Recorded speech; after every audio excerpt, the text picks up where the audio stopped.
क्या आपने कभी सोचा है कि आपकी सबसे बड़ी शक्ति आपके भीतर ही छिपी है और उसे अक्सर खामोशी कहा जाता है। जी हाँ, खामोशी। हम सभी एक ऐसी दुनिया में जी रहे हैं जहाँ शोर शराबा हावी है। सोशल मीडिया का शोर, लोगों की राय का शोर और हमारे अपने विचारों का शोर। लेकिन क्या होगा अगर मैं आपसे कहूं कि इस शोर के बीच एक ऐसी जगह है जहां आपको सच्ची शांति, स्पष्टता और असीमित शक्ति मिल सकती है। ये जगह है खामोशी।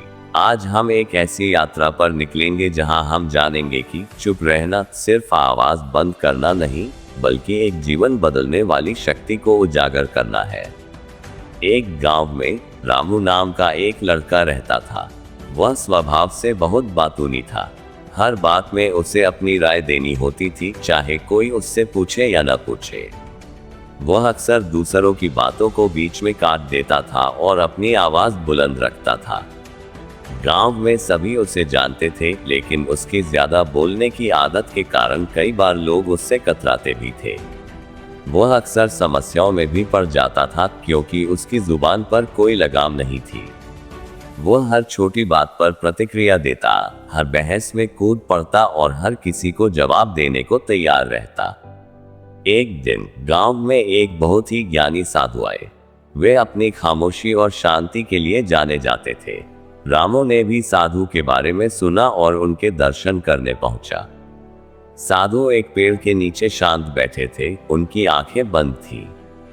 रामू उनके पास जाकर बैठ गया और इंतजार करने लगा कि साधु कुछ बोले, लेकिन साधु चुप थे। मिनटों बीत गए, फिर घंटे, और साधु की खामोशी रामू को असहज करने लगी। रामू को आदत थी कि हर चीज का जवाब तुरंत मिले। आखिरकार रामू से रहा नहीं गया और उसने साधु से पूछा, महाराज, आप इतनी देर से चुप क्यों हैं? क्या आपके पास कहने के लिए कुछ नहीं है? साधु ने धीरे से अपनी आंखें खोली और मुस्कुराते हुए बोले, पुत्र, कभी कभी सबसे महत्वपूर्ण बातें खामोशी में ही कही जाती है। क्या तुमने कभी अपनी खामोशी को सुना है? रामू को साधु की बात समझ नहीं आई।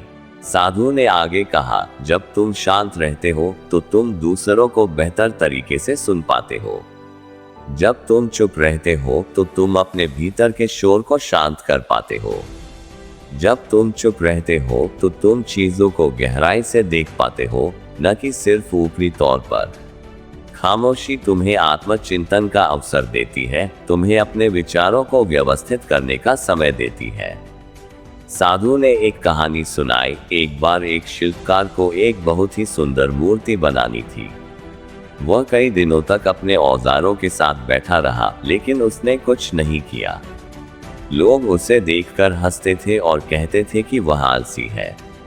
लेकिन शिल्पकार चुपचाप बैठा रहा और अपने मन में मूर्ति के आकार और विवरण की कल्पना करता रहा। जब उसका मन शांत और स्पष्ट हो गया, तब उसने काम शुरू किया और एक अद्भुत मूर्ति बनाई, जिसे देखकर सब दंग रह गए।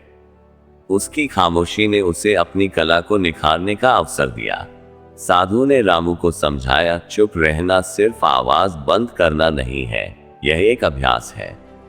यह अपने विचारों को नियंत्रित करना है, आवेगपूर्ण प्रतिक्रिया देने से बचना है। जब तुम चुप रहते हो तो तुम अधिक विवेकपूर्ण निर्णय लेते हो। जब तुम सुनते हो तो तुम सीखते हो। जब तुम शांत रहते हो तो तुम अपनी भावनाओं को बेहतर तरीके से समझ पाते हो। रामू ने साधु की बातों पर गंभीरता से विचार किया। उसने धीरे धीरे अपनी बोलने की आदत को कम करना शुरू किया। उसने दूसरों को ध्यान से सुनना शुरू किया। जब वह शांत रहता था तो उसे अपने भीतर एक नई शक्ति का अनुभव होता था। उसे चीजें ज्यादा स्पष्ट दिखाई देने लगी। वह कम बहस करता था, लेकिन उसकी बातें ज्यादा वजनदार होती थी। लोग उसे ज्यादा सम्मान देने लगे, क्योंकि वे जानते थे कि जब रामू बोलता है तो वह सोच समझकर बोलता है। रामू ने महसूस किया कि खामोशी ने उसे केवल बाहरी दुनिया से नहीं जोड़ा, बल्कि अपने भीतर की दुनिया से भी जोड़ा। उसने आत्मनियंत्रण सीखा, धैर्य सीखा और सबसे महत्वपूर्ण, उसने अपनी आंतरिक शक्ति को पहचाना। वह अब न केवल बेहतर श्रोता था, बल्कि एक समझदार और विचारशील व्यक्ति भी बन गया था। उसकी खामोशी ही उसकी सबसे बड़ी ताकत बन गई थी, जिसने उसके जीवन को पूरी तरह बदल दिया। इसलिए अगली बार जब आप अपने आसपास के शोर में खो जाएं, तो याद रखें, चुप रहना सिर्फ एक विकल्प नहीं, बल्कि एक शक्तिशाली औजार है। अपनी खामोशी में अपनी ताकत ढूंढें और देखें कि आपका जीवन कैसे बदल जाता है।